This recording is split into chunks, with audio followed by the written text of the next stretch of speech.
Zavedati se moramo, da niti slučajno nismo v finalu, kajti igra se še dolgih 90 minut, v katerih moramo biti zelo zbrani.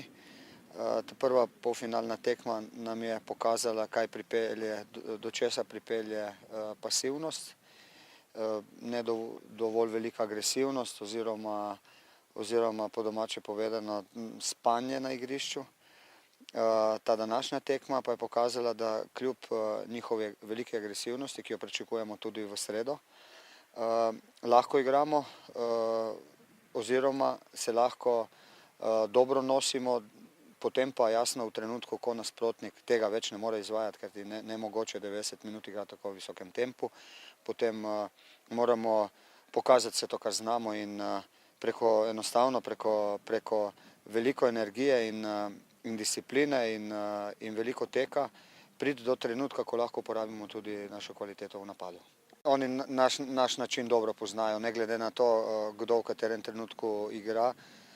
V moštvu Maribora je način zelo podoben. Jasno pa je, da je veliko odvisno od tega, kako se obnaša na samem igrišču nasprotnik.